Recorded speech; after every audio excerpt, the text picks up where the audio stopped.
Have you ever felt someone you love change toward you without saying a single word?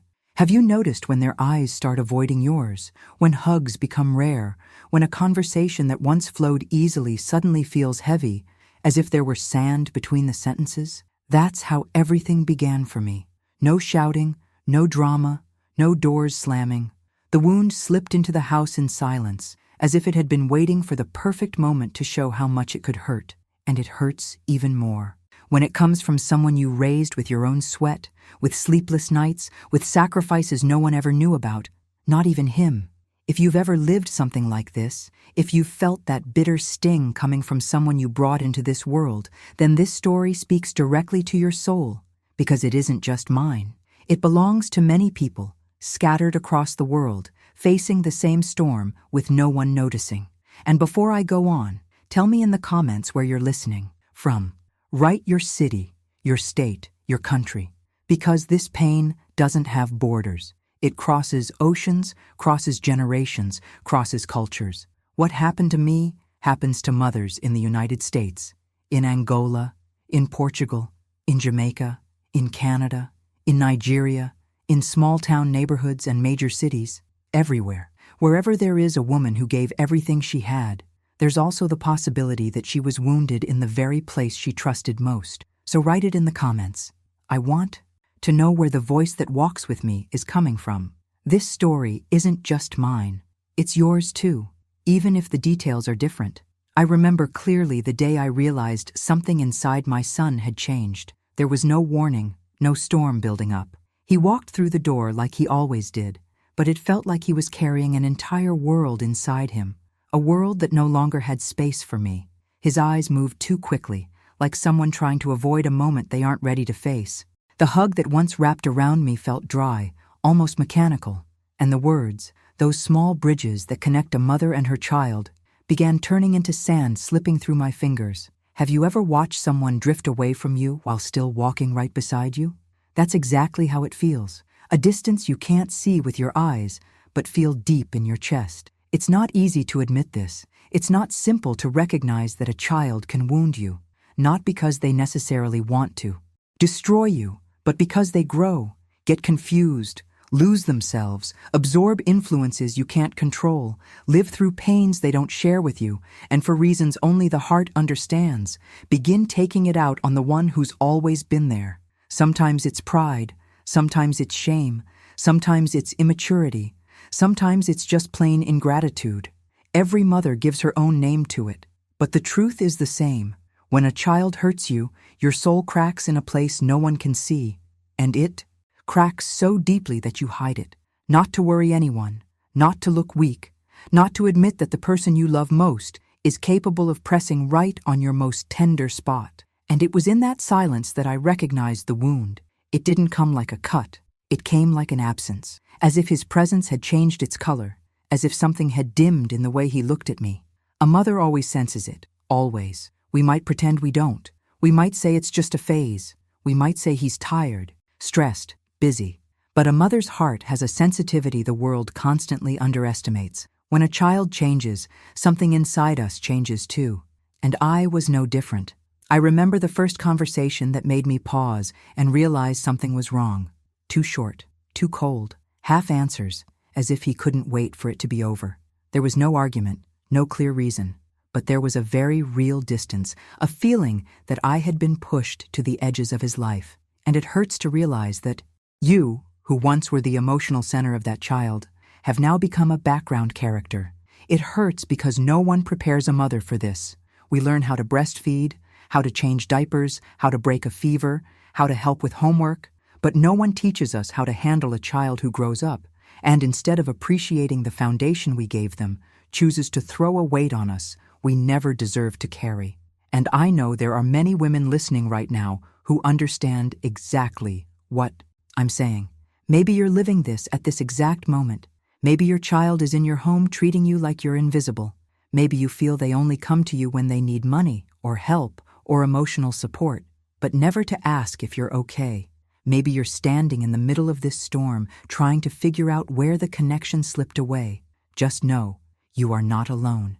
And if you stay with me through the end of this story, you'll understand not only what happened to me, but something far greater than any pain, the strength that rises when you choose a path different from the one the wound tries to push you toward. But before we get there, I need to go back to the day when the change became impossible to ignore. The day I finally understood that it wasn't imagination, wasn't exaggeration, wasn't oversensitivity. It was real. It was deep. It was the wound touching me for the very first time. He spoke to me as if I were a burden in his life, as if my opinion had no value, as if all the years I gave him were nothing more than obligations I was supposed to fulfill, without expecting any affection in return. And the strange thing is, he didn't need to raise his voice. He didn't need to shout. Sometimes, the most painful kind of aggression is spoken calmly, without emotion, as if you're irrelevant. The silence that follows those words is what hurts the most. That silence between what was said and what you felt, like an empty space waiting to be filled with tears. You don't want to cry. I remember taking a deep breath, looking at him, trying to find in that face any trace of the boy I raised, but everything felt distant, as if he had been replaced by someone I no longer knew. I don't know if you've ever gone through that, but it's devastating. It's like losing someone who's still alive. And why am I telling you all this? Because this story doesn't end here. This is only the beginning. What came after was even deeper, stronger, more revealing. I want you to stay with me all the way, because along this path, there are truths many people have never had the courage to say out loud. There's a truth hidden in the quiet spaces between mothers and sons that rarely gets spoken. But today, I will speak it. And I won't speak it as theory. I'll speak it as someone who lived each detail, each tear, each silence, each sleepless night trying to understand where everything began to fall apart. But before we go on, I need you to write in the comments. Where are you listening from? City, state, country. This story crosses continents because a mother's pain is universal. A wound caused by a child doesn't choose a social class, doesn't choose a color, doesn't choose a country. That's why your participation matters. So other women reading the comments realize they are not going through this alone, because shared pain never weighs the same. And it's important that you stay with me, because this beginning is just the cracked door of what really happened. What I discovered later would explain a lot. And what I chose to do with that discovery didn't just change my relationship with my son, it changed my relationship with myself. I promise that by the end of this story, you'll see something you may have never noticed, and it might transform not only how you view your own wounds, but how you choose to respond to them. But before we reach that point, you need to understand how this wound began. And it began like this: silent, invisible, subtle. Change many mothers sense, but few admit. And that's exactly where the story truly takes shape. When I look back, I realize the wound didn't start on that specific day. It wasn't that cold comment, that harsh reply, that empty expression. The truth is, the pain had already been arriving slowly, settling into tiny details, in gestures I tried to overlook, in attitudes I justified to myself, because a mother always tries to protect her child, even from the child's own flaws. But the truth, when it arrives, doesn't knock. And when I allowed myself to see it, I realized the accumulation of small hurts had already cast a massive shadow between us, one I pretended not to notice because a mother's love can become so big it blinds her. It started with little phrases that seemed harmless. A casual, "I'll look into it later," when he used to make a point of being there. A quick, "I don't have time right now," when he used to call me just to ask if I'd eaten. An impatient glance, an eyebrow raised, a heavy sigh whenever I tried to talk. And like any mother, I made excuses to keep the peace inside myself. He must be tired. He's growing up. It's normal. It's just a phase. I said those things to avoid admitting that maybe the change was coming from the very person I helped become who he is. And it wasn't just the different tone of voice. It was the way he treated my things, as if nothing that belonged to me mattered anymore. He put his priorities above everything without considering my time, my pain, my health. One day I needed help with something simple, something quick, almost symbolic, just to feel that he still cared. But he told me he was too busy, and later that same day I found out he'd gone out with friends. It wasn't the action, it was the meaning. Every small gesture brought a silent reminder. I was no longer a priority, And that realization hurts more than any direct words ever could. Then came those small acts of ingratitude that only someone who lives them recognizes, the kind of behavior that eats away at your soul because it hits exactly the place where you've poured the most love. He talked as if everything I'd ever done for him had been nothing but my duty, as if sleepless nights, warm meals, a clean home, washed clothes, emotional support, guidance, structure, and protection were things he never needed to appreciate. I didn't want a pedestal or public recognition, but there was a time when he looked at me with quiet gratitude. That time slipped away without warning. I also began noticing how he spoke about me to other people. Small jabs, little jokes, comments meant to poke at me. He said they were just jokes, but every joke hides a truth someone doesn't have the courage to say outright. People laughed, but inside me something cracked slowly, and I smiled back, pretending it didn't hurt, because a mother learns early on how to smile while bleeding on the inside. And the worst part is that I didn't realize any of it was erosion. Nothing happened all at once. Nothing came like an explosion. He didn't turn into a stranger overnight. It was a slow wear and tear, almost invisible, like water hitting stone for years. One drop means nothing, but hundreds reshape the rock, and each of his drops reshaped my relationship with him, even as I tried to convince myself that everything was still in its place. There were also moments when I felt he only showed up when he needed something. It wasn't presence, it was usefulness. I became emotional labor, financial support, structure. When he was doing well, he disappeared. When he was struggling, he sought me out. And even then, I responded, because that's what we do. But deep down, I knew. I knew that one-sided love was starting to cost too much of my peace. I knew constant ingratitude was waking me up in the middle of the night, not with fear, but with sadness. And then came the moment I never forgot. The day I planned something simple for the two of us, a small lunch, nothing extravagant. I just wanted to talk, to remember good moments, to feel there was still a connection.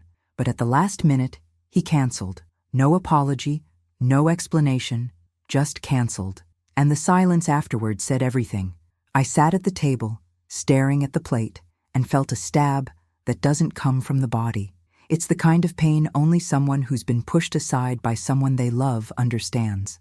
A quiet cut, without sound.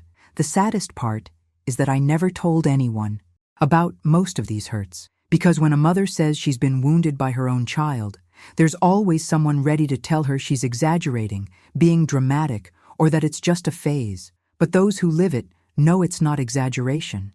It's a wound that grows slowly and never appears on the surface. Emotional pain is cruel because no one sees it, but you feel it as if it were physical. And the truth, even though it's harsh, is that I let these small wounds pile up because I always believed he would go back to who he used to be. We wait. We always wait. We convince ourselves it's just a phase. But phases can hurt too. Phases can leave scars. Phases can be the beginning of a permanent rupture if we don't recognize them in time. And I recognized it, but too late to stop what came next. Still, none of this was strong enough to push me away from him. Because despite the ingratitude, the distance, the harsh words, I kept seeing in him the little boy I held in my arms, the one I feared losing when he got sick, the one who slept on my chest as if I were the only safe place in the world. And that's the problem. Emotional memory is deceptive. It creates a veil that keeps you from accepting reality. You try to see what once existed, even when it isn't there anymore. But the accumulation of small pains is just as dangerous as one big explosion. It eats away at a mother's self-esteem, makes her question her worth, makes her believe she somehow deserves the distance, even though no mother deserves coldness from someone who received so much love. And the more I tried to get closer, the further he seemed to pull away, as if testing how far he could go, how much I would tolerate in silence. Because that's how many relationships break down, first in silence, then in indifference, and finally in the normalization of pain. And while I lived through all that, I kept asking myself what kind of path we were heading down, because I had seen other women go through this. Mothers who sacrificed their entire lives and ended up forgotten by their own families. Mothers who carried wounds for decades without ever having the courage to admit they were being hurt daily by small acts, crumbs of disrespect, shadows of neglect. I always thought it would never happen to me, but it happens. It happens to the strongest. It happens to the most dedicated. It happens to the ones who love too deeply. And before I go on, let me tell you something with complete honesty. If you see yourself in this story, if you carry small wounds no one else notices, then this channel is your place. This is where your soul meets other souls that live the same. This is where you'll hear stories that reveal truths hidden inside many women. And if you're not subscribed yet, you need to subscribe right now, because every video here will show you that you are not alone, that your pain echoes, that your voice matters, and that your heart deserves to be heard without judgment. Subscribe, because this is not just a channel. It's a refuge, a place of healing, of strength, of revelations no one else dares to bring to light. If you're tired of carrying everything alone, subscribe now, because from here on, the stories only get deeper, stronger, and more necessary for women who, like you, carry wounds no one ever saw arriving. I thought I had already felt enough pain. I thought all those accumulated wounds were the limit of what my heart could endure, until the day the wound finally became an abyss. An abyss so deep that for a moment I couldn't see any chance of return. No bridge, no rope that could pull us back to each other. That was the day I understood something had broken in a way that could no longer be hidden. And it wasn't because he yelled. It wasn't because he pushed me. It wasn't because he insulted me. Sometimes the deepest pain comes from what is said quietly, coldly, with calculated indifference that cuts the soul in ways no one else can see. And that day, he said, something I never imagined hearing from my own son. The morning had started like any other. I woke up early, did my chores, had my coffee, tried to keep my routine steady the way I always did. But I could already feel a different kind of weight in the air. The house felt cold, not because of the temperature, but because of his absence. Even when he was there, he wasn't really there. And when we finally crossed paths that day, I felt that same distance in his eyes. But there was something else, something heavier, something on its way. I tried to start a simple conversation, nothing serious, just something to break through the coldness that had become our new normal. But he cut me off like someone who's tired, not tired of life, but tired of you. And then he said words that still echo inside me to this day, like they're still searching for a place to land. He said I was getting in the way of his life, that I was a burden, that I was too much, that I demanded too much, that I carried expectations he never asked for. And the worst part wasn't what he said, it was how he said it, as if he were talking to a stranger, as if he were shaking off a responsibility he never wanted. In that moment, the ground didn't fall out from under me. I fell first. I collapsed on the inside, where no one can see. Because to hear that from your own child, to hear that you're heavy, that you suffocate, that you're in the way, is to feel a kind of death that happens in silence. An emotional death, a death of the bond, a death that has no funeral, but leaves you in mourning. I looked at him, unable to respond. The silence between us was so heavy, it felt like it had shape, like it filled the whole room, like there was a third presence there, watching our connection fall apart. And it wasn't over. An abyss doesn't open with just one sentence. He kept going, said his life couldn't move forward because I was always there, waiting for something, that he needed space, that he wanted distance, that he didn't want to share certain parts of his life with me anymore. And with every word, some part of me broke in a way I knew wouldn't be easy to rebuild. I took a deep breath, trying to find in his face some trace of the little boy who once held my hand to cross the street. But I couldn't find him. Standing in front of me was a man who seemed to have erased everything we'd built together. And that's what destroys a mother, when the story you lived with your child is wiped out, as if it never mattered. I tried to say something, but sometimes your body speaks before your mouth, and my body just froze. I couldn't. I had no strength. The pain took over my muscles, my thoughts, my breathing. And even so, I stayed there, steady on the outside and completely shattered on the inside. He turned his back and walked away without realizing the damage he'd caused. And it wasn't that he didn't notice, because he couldn't see. He didn't notice because he didn't want to see.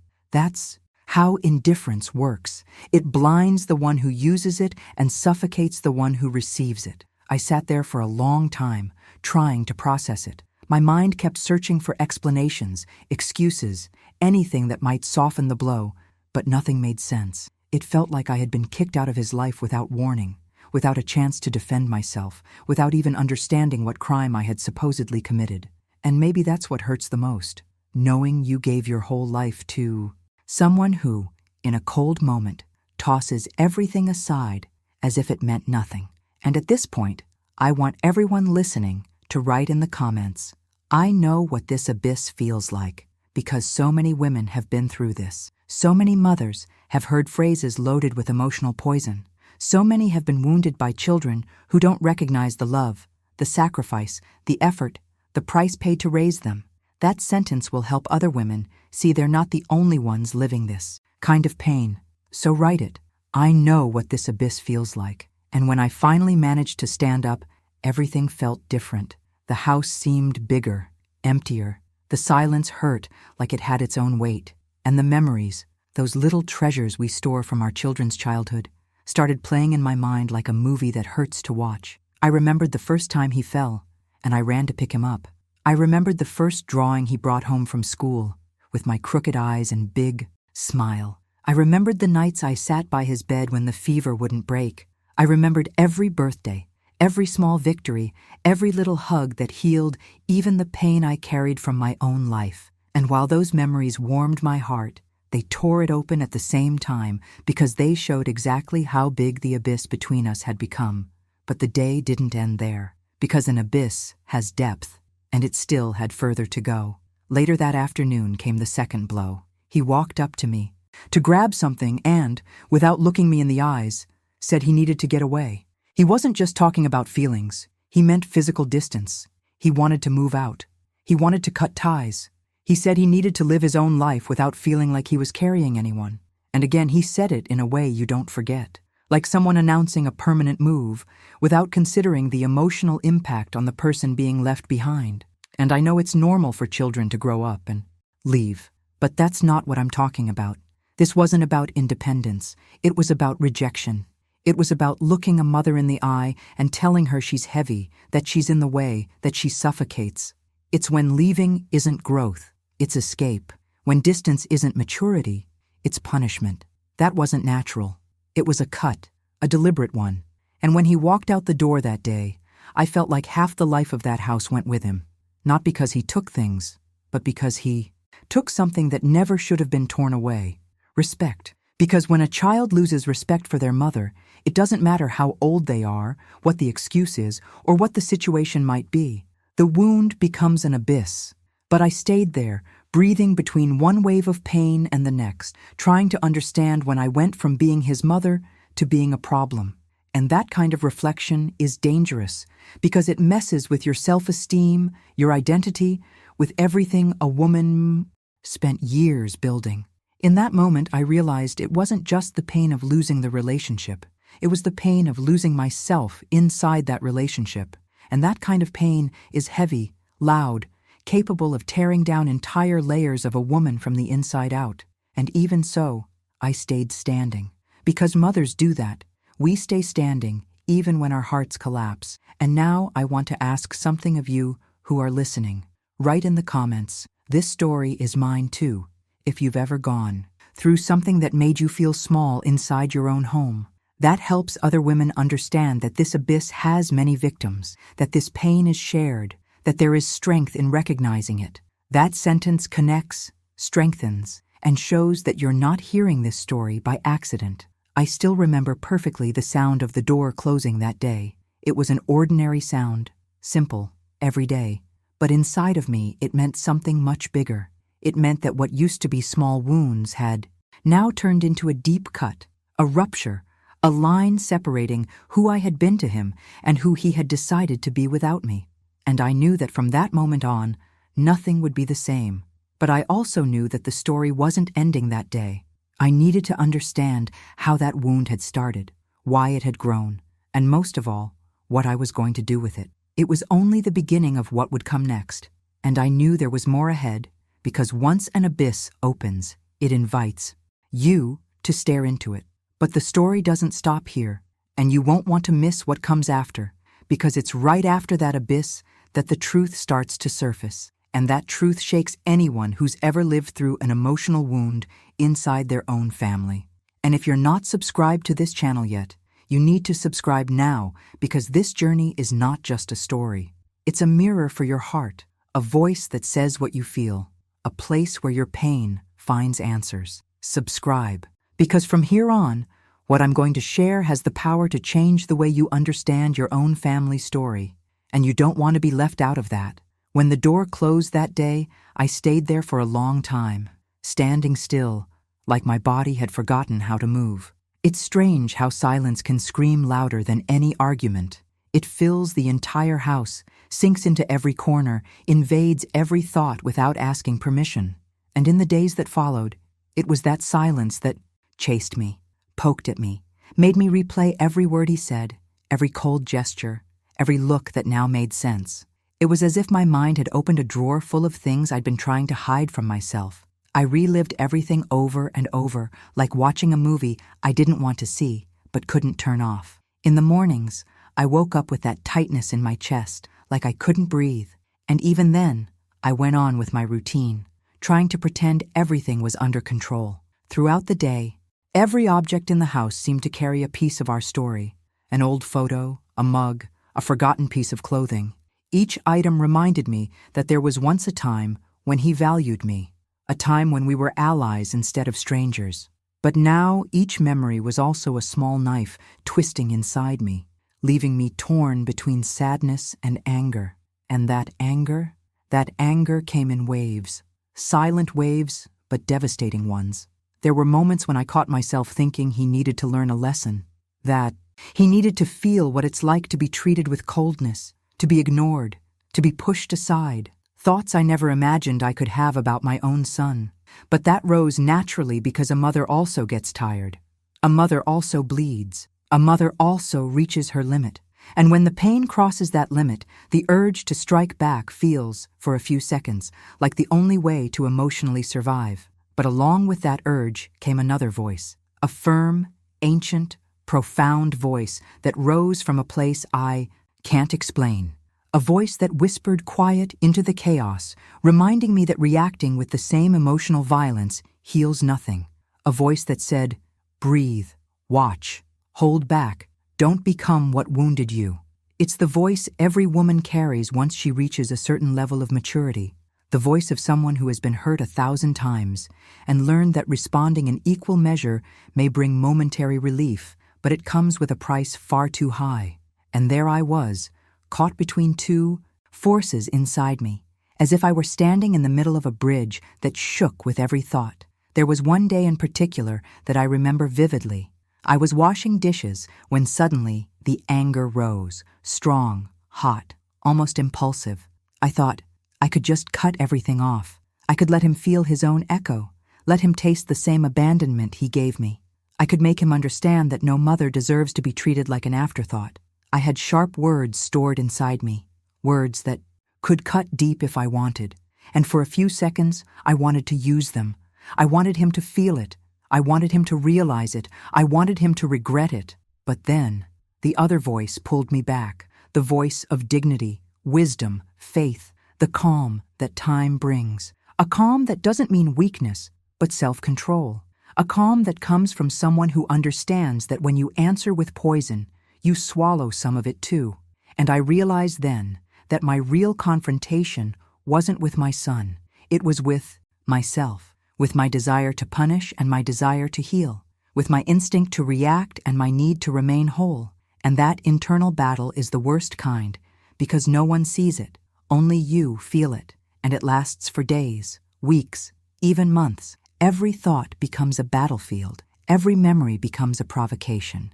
Every silence becomes a test. I started to notice that what hurt me most wasn't what he said that day, but what I was allowing those words to do to me. I was giving space inside myself to a pain that didn't deserve to live there. I was feeding emotions that didn't match the woman I had become. And that's when I understood. The abyss wasn't just between us, it was inside me too. One side called me toward revenge, the other called me toward wisdom. One side wanted to wound, the other wanted to heal, and I had to choose. Sometimes I sat in the living room in silence, staring at the door as if it could talk to me.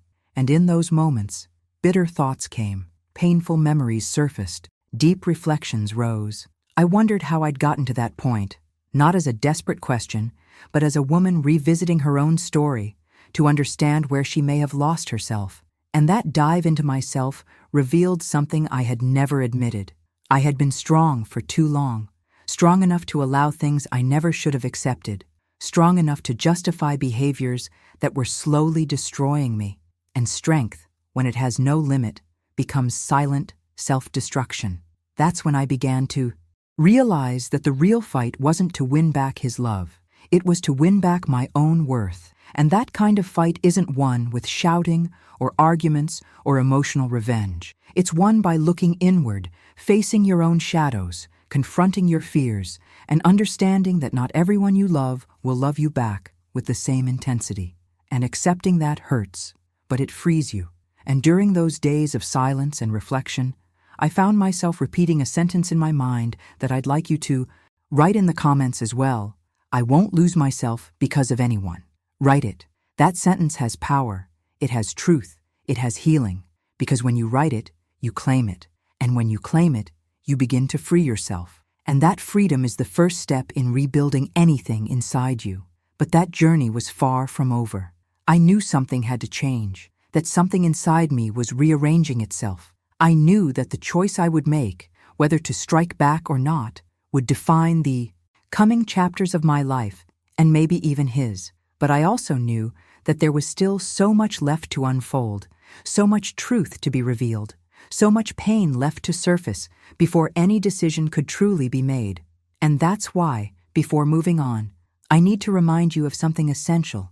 If you're following this story and feel it reaching into the deepest parts of your own life, you need to subscribe to this channel. This is where you find strength when the world tries to break you. This is where you understand that your pain isn't a sign of weakness, it's a mark of survival.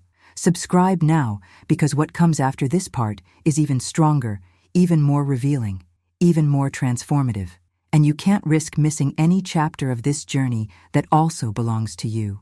Subscribe so you won't walk alone, because here, every story is light, every word is healing, and every truth is a mirror that will help you see what you never had the courage to face. When I found myself in that internal confrontation, torn between striking back or simply stepping away, I realized that decision wasn't being made only in that moment. It had been shaped long before, by a lifetime of falls, losses, wounds, and choices that taught me in the hardest ways that pain needs direction, or it spreads like poison. And that's why, before reacting, I dove into myself and found stories I thought had already healed, but were still stored in the corners of my memory, reminding me who I was before I became a mother, before I became a woman, before I became everything life demanded of me. The first shadow that returned was my mother's. I was young when I realized she carried a sadness no one else noticed, a sadness that shaped the way she spoke, the way she looked at life, the way she tried to teach me things without ever explaining where that hurt came from. My mother was strong, but her strength had cracks, and one of those cracks was the silence she swallowed whenever my father wounded her with sharp words. He wasn't violent with his hands, but he was with his tongue, and sometimes words cut deeper than any blow. I grew up watching my mother choose silence, not because she was weak, but because back then there was no room for her to express what she felt. The world didn't give that right to women like her. She used to tell me, "Swallow that pain, my girl, because if you let it out, it turns back on you." And I swallowed it like it was a rule, like it was fate. I learned early that women feel more than they can show, that women carry more than anyone realizes, that women learn to survive in silence. And when I saw my son hurting me, my mother's voice echoed inside me as if she were alive again, sitting right beside me. It was as if she were reminding me that some pains repeat themselves from generation to generation unless someone has the courage to break the cycle. I also remembered my father, a hard man full of convictions, incapable of apologizing. He always believed he was right, even when he was painfully wrong. He never admitted his mistakes, never acknowledged his own harshness. And yet, I loved him with that stubborn love only people with enormous hearts understand. But loving someone who doesn't know how to love back leaves marks. Marks I carried into adulthood, marks that shaped the way I allowed people to treat me. I always accepted crumbs because I grew up thinking crumbs were all I deserved. That memory hit me hard when my son wounded me, because in that exact moment I realized I was about to repeat my mother's story. She stayed silent. I was about to stay silent too. She swallowed pain. I was about to swallow it too. She accepted too little because she thought little was enough. I was about to do the same. And that's when I knew something had to change, not just for me, but for all the women who came before me. Women who were silenced, erased, made invisible inside their own homes. Women who never had the chance to answer. Women who just wanted to be seen. I also remembered my first love, a love that promised me the world and delivered wounds instead. He had an incredible ability to turn guilt into charm, pain into excuses, and I, full of hope, accepted it all. Accepted it because I believed love was supposed to hurt a little, and how high a price I paid for that belief. He wore me down slowly, just like my son was beginning to do. It wasn't one big betrayal that ended everything. It was the accumulation, the heavy silences, the cold gestures, the empty excuses, the disguised absences, until one day I realized I was loving alone. And when I finally chose to walk away, I realized I could have saved myself much earlier if I had listened to the woman I already was inside, and not the girl still seeking approval. And that's why, when my son hurt me, I didn't see just one isolated moment. I saw the repetition of many things I had lived through. I saw my mother being wounded. I saw myself being wounded. I saw generations of women swallowing what they felt because the world wasn't ready to hear their truths. I saw patterns that, if I ignored them, would become old acquaintances of my heart. And it was in that moment that I understood this story wasn't only about what he did to me. It was about everything life had done before him. And the memory of my marriage came back with force. A relationship that began beautifully and ended in ruins. I was faithful, dedicated, present. And even so, I lost years trying to fix someone who never wanted to be fixed. I remember the day my husband told me I was too difficult, too sensitive, too demanding. And in that moment, those words became truths inside me. I believed them so deeply that I carried those lies into other relationships, believed them so deeply that when my son repeated some of those same behaviors, part of me thought, I deserved it. That's how a wounded woman's mind works. She believes in pains that aren't hers. And I kept revisiting all of it for days. I relived memories I thought I had buried. I remembered every fall, every emotional blow, every person who diminished me. I remembered friends who betrayed me, relatives who took advantage of my kindness, moments when I had to be strong, when all I wanted was to collapse. And as I walked through that past, I realized something even deeper. Every one of those pains had taught me not to respond with more pain. I never hurt anyone who hurt me, not out of fear, but because I learned early that hurting back only tightens the knot. Life taught me that emotional justice is not revenge, it is wisdom. I realized then that my whole life had been silent preparation for that moment with my son. Every old wound, every injustice, every betrayal had shaped me into the woman I am now, a woman who feels deeply but doesn't destroy, a woman who suffers but doesn't spread suffering, a woman who understands that the weight others throw at her says more about them than about her. And it was that woman, not the wounded girl, not the broken wife, not the silenced daughter, who began to rise inside me. And that woman knew exactly the kind of response she wanted to give, even if it still hurt. And now, as you listen to this part of the story, I want you to comment the phrase, "I will not repeat my family's pain." That sentence is more than a comment. It's a commitment, a declaration, a form of healing that begins with acknowledgement. Because many of the pains we carry didn't begin with us. They are repetitions of what we saw, lived, inherited. And when you write that sentence, you're telling yourself you won't pass this wound forward. I knew I was about to make a choice that would shape the next steps of my life and my son's. But more than that, it was a choice that would break an entire history of emotional patterns. I didn't want to be the woman who strikes back. I didn't want to repeat the cycles I'd witnessed. I didn't want to perpetuate the pain I inherited.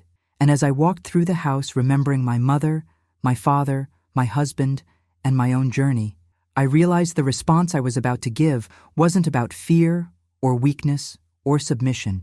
It was about ancestral strength, about the wisdom gathered over decades, about a woman who learned that true healing begins when you choose not to become the weapon that wounded you. But before moving to the next step of this story, I need to speak directly to you who's here, following. Every detail.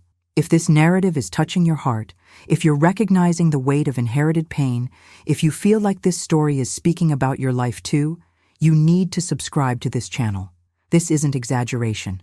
This is where you hear the stories that explain what no one ever taught you. This is where you find the strength to break emotional patterns that have hurt you for years. This is where you are seen, heard, understood. Subscribe now, because what comes after this part is deep revelation, emotional healing, internal transformation.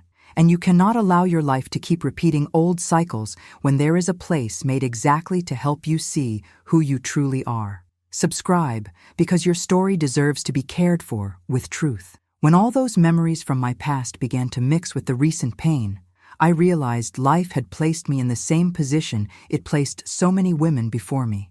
A place where we must decide whether to retaliate to ease the anger or hold steady so we don't carry forward what already hurt us. And that decision isn't born in a moment. It's born from everything we've carried for years. I knew I was standing in the middle of an emotional abyss, but I also knew that in that heavy silence, I had a chance to choose something different from everything that had ever been chosen for me. I had the chance to break an entire cycle. There were days when I woke up feeling like my chest was still open, days when the pain walked beside me like a shadow that wouldn't let go. But at the same time, a quiet strength began to rise within me, a strength that made no noise but refused to let me fall. I started observing my own thoughts the way someone stands guard over a house at night, paying attention to every detail. I noticed when anger rose, when resentment signaled itself, when the urge to say everything stuck in my throat tried to take over. But along with that came the other part of me, the part that knows how to wait, the part that knows immediate reactions can destroy much more than they build. I remember one night very clearly when I sat at the table alone with only the dim kitchen light illuminating the room. I placed my hands on the cold surface and let the full weight of that internal conflict wash over me. The impulse urged me to hand back everything he'd given me, to throw in his face every sacrifice, every effort, every sleepless night spent because of him, to make him feel the size of his own ingratitude. But something inside me knew that wasn't who I was, and I needed courage to admit that retaliating wouldn't bring me peace. It would only bring more scars. I began to understand that my strength wasn't in the shout I could give, but in the silence I chose to keep. Not because I was weak, but because I recognized that my son was fighting an internal battle he likely didn't even understand. And I knew that if I stepped into that battle using the same weapons, we would both end up wounded in a way we couldn't recover from. That realization didn't arrive like a sudden light. It came slowly, gently, shaped by time, and the kind of maturity only deep falls can teach. Throughout my life, I learned that when someone hurts you, you have two choices. You either replicate the pain and join the cycle that wounded you, or you hold that pain in your chest, understand what it means, and choose to rise above it. And in that moment, I decided I would not let pain turn me into the image of the person who hurt me. I refused to be the continuation of a story that broke so many women in my family. I knew that if I let anger control my response, I would only be repeating patterns that didn't start with me, but could end with me. During this process, one thought began to grow stronger inside me. I will not return what they gave me. I will return who I am. And that became almost a mantra, a constant reminder that my essence was not built on shouting, emotional violence, or humiliation. My essence has always been to build, not destroy. I looked at my own history, at everything I carried, and understood that my greatest victory would be refusing to become what hurt me.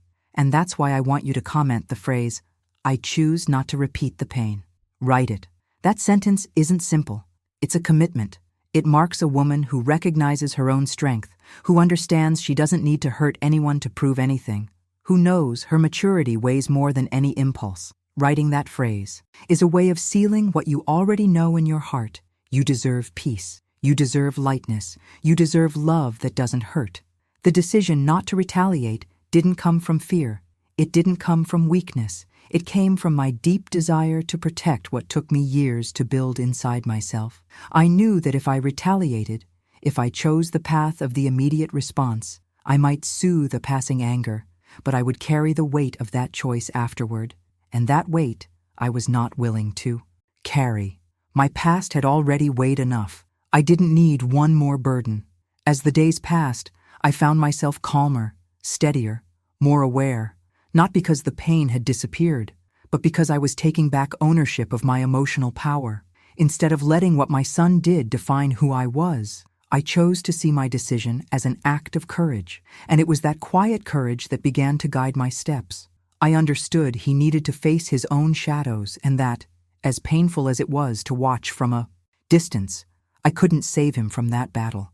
Everyone must face the monsters they create within themselves. A mother cannot fight all of her child's battles, and that's when everything aligned inside me. I would not retaliate because I wanted to protect my heart, my peace, my maturity.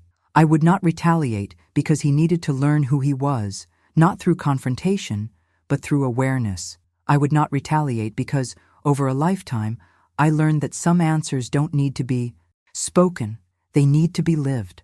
And I knew that my posture, my serenity, my firmness would speak louder than any sharp phrase I could say. I also began to realize that feminine strength doesn't live in noise. It lives in consistency, in resilience, in the ability to remain standing even when everything inside tries to collapse.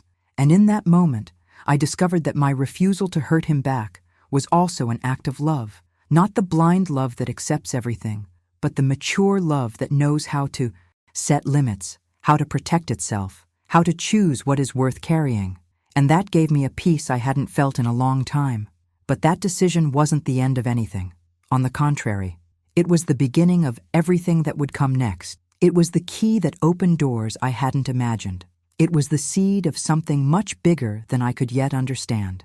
But I knew I had to stay steady, because the next steps of this story would require even more strength, even more maturity, even more of me. And before we continue, let me speak directly to you, who's been walking through this journey with me.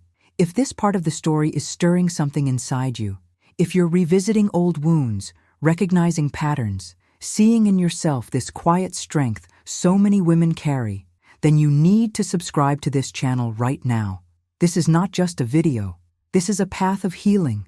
This is a space where you'll find answers no one ever gave you. This is an emotional mirror for everything you lived and never had the courage to say. Subscribe now, because the next parts of this story will show you truths you need to hear. Don't let this transformation slip by. Your soul deserves this care. Your heart deserves this rest, and you deserve to be here. When I finally made my choice, the choice not to strike back, not to return the hurt, to remain whole even while wounded, I never imagined that decision would have such a powerful impact on him. It wasn't immediate. It wasn't clear. It wasn't obvious. Sometimes, when you decide to answer with silence, the truth shows up slowly, almost dragging itself, almost shy, but it shows up. And when it does, it reveals far more about the other person than any argument ever could. The first sign came in his eyes, a quick glance, almost disguised, like someone trying to measure the damage they think they caused. He expected an explosion. Expected me to yell, to throw everything in his face, to react the way so many people might. And when that didn't happen, when he saw me there, calm, steady, present, but unwilling to step into that emotional game, something inside him shook. It was visible, even if he tried to hide it. The body speaks before the mouth, and his body failed to hide the surprise. He watched me with that mix of curiosity and discomfort, as if he were asking himself why I wasn't collapsed, why I wasn't broken, why I wasn't fighting back. And that reaction, that inability to understand that some women don't bend anymore, began to uncover something inside him. First came the discomfort, then came the confusion. I noticed it because, in certain moments, he seemed to want to restart the argument, as if he needed one more chance to push me back into the same place as always. But I didn't give in. I didn't move emotionally. And that changes everything. When you take away the reaction a person expects, they lose their footing. It's like they rehearsed an entire dialogue in their mind, expecting you to play the role they assigned. But I didn't take that role, and that pulled the control right out of his hands. And when someone loses control, silence shows up, a heavy silence, a silence that exposes, a silence that forces a person to look at themselves, even when they don't want to. Days passed, and this silence grew between us, but it wasn't the same silence that used to hurt before. It was a different silence, a silence filled with reflection, guilt, maybe even shame. He didn't know how to handle my serenity. He didn't know how to handle the fact that I didn't attack him, didn't belittle him, didn't humiliate him, and that affected him in a way he would never admit out loud. Because the truth is, sometimes shouting frees the one who caused the harm, but silence forces them to face the mirror. I noticed he began avoiding my eyes, not out of disdain, but out of weight, the weight of conscience, the weight of what he had done, the weight of going too far. Pride is a dangerous weapon, especially when someone realizes they've crossed a line, and I could see the pride inside him trying to mask the guilt. It was as if he were trying to convince himself he was right, but every time he saw me calm, something cracked that inner armor. And then one day, a few days after everything happened, he walked into the house in a strange way, restless, like someone searching for something without knowing what it was. He wandered from room to room, adjusting things that weren't even out of place. It was the behavior of someone who wants to talk, but doesn't know how to begin. And I watched without saying anything, not out of pride, but because I was finally understanding that some answers must come from the one who caused the pain, not the one who received it. He seemed like he wanted to start conversations, but backed out midway, started loose sentences, changed subjects, asked irrelevant questions, as if searching for a loophole that would allow him to reconnect without having to admit he was wrong. And I didn't make the path easier, but I didn't shut the door either. I stayed calm, steady, firm, and that posture affected him in a way that was written all over his face, and that's what I want you to write in the comments. Silence speaks too. Because it does. It speaks loudly, more loudly than an entire argument. And I want you to write that because this phrase will reach women who need to recognize the power of their own silence. It's not omission. It's not fear. It's maturity. It's emotional strategy. It's strength. As the days went on, the second sign appeared. He began making small gestures of closeness, almost invisible ones. A dish washed that would have been left in the sink. A door closed more gently. A short late-night message asking something simple. Small things, but a mother notices. It was his way of trying to stitch the connection without stitching the responsibility. But I saw deeper than the gesture. I saw the internal movement, the discomfort, the hesitant attempt to undo what he had done. Then came the hardest phase to watch, the guilty silence. The silence that doesn't try to intimidate, but tries to hide regret. The silence that hangs in the air as if carrying everything a person wants to say but doesn't know how. He avoided confrontations, avoided deep conversations, avoided touching the real issue, but what he no longer avoided was my presence. And that was the most revealing part. He didn't run like he had before. He stayed, quiet, lost, trying to understand why I hadn't fallen apart. And that's why I need you to write another phrase in the comments. Maturity disarms. Because it does. It disarms anyone who tried to break you. It disarms anyone who thought they could knock you down. It disarms anyone who expected a fight and found calm. This phrase matters because it helps other women understand that not every battle is won with weapons. Sometimes it's won with wisdom. He started watching me from a distance, as if trying to figure out who I had become. He thought he knew me completely, thought I would react the same way as always, thought I would panic, cry, beg for explanations, try to fix everything. But when my reaction was different, when he saw I wasn't willing to shrink myself to fit into his life anymore, something inside him had to reorganize. And that internal shift is a fundamental part of this story. And this is the point where the narrative begins to grow even more intense. Because when someone realizes you don't cave anymore, they either walk away for good or they change. And what happened with my son wasn't distancing. It was internal conflict, a battle with his own pride, a confrontation with his own conscience. And that confrontation is silent, but powerful. But before we move to the next part, which is exactly where everything begins to shift on a deeper level, I need to speak directly to you who's listening to this story so far. If this narrative is touching you, if these words are aligning with your own experiences, if you feel like this is the one place where your pain gets translated into voice, then you need to subscribe to this channel right now. This isn't exaggeration, it's necessity. Because what comes after this part is pure revelation, emotional healing, the kind of truth that opens doors inside you that have been locked for years. Subscribe now, because your soul needs this path, your heart needs this comfort, and your story deserves to be understood with depth. Don't miss this chance. This is where you finally meet yourself. When his silence began revealing what his mouth didn't have the courage to confess, something in me began to change too. It wasn't a magical moment. It wasn't a sudden revelation. It wasn't an enlightened thought. It was a slow, patient construction, much like the way a wound heals when we finally stop picking at it. I realized that for a long time, I had been carrying a weight that didn't belong to me, carrying guilt the world had pushed onto my shoulders, as if a mother's love were obligated to endure everything.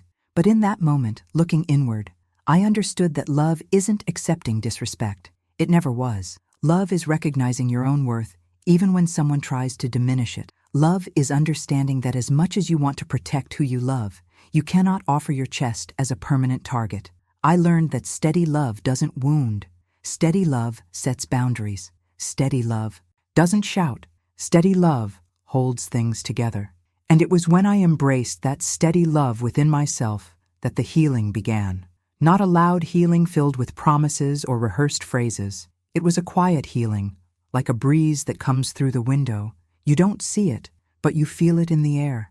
I began to understand that the pain he caused me wasn't born in me. It came from him. And I can't control what grows in someone else's heart, but I can control what I allow to stay in mine. I realized that some wounds don't arrive to destroy us. They arrive to reveal us. And this wound revealed a strength I thought I had lost. It showed me that I can feel deeply without losing my foundation. It showed me that I can keep offering love without giving up my boundaries. It showed me that choosing not to hurt back isn't submission. It's wisdom, ancestral wisdom, the kind women like us carry quietly, passing from generation to generation, even in silence. I also learned that forgiveness doesn't mean letting the same story repeat itself. It simply means choosing not to carry what no longer serves you, choosing to walk lighter. And when I made that choice, I realized there's a huge difference between enduring and remaining. I chose to remain for myself, not in spite of him. And that choice changed the way I see everything around me. It changed the way I breathe. It changed the way I stand in the world. And now, after all of this, I want to leave a message for every mother listening, a message born from pain, but blooming in clarity.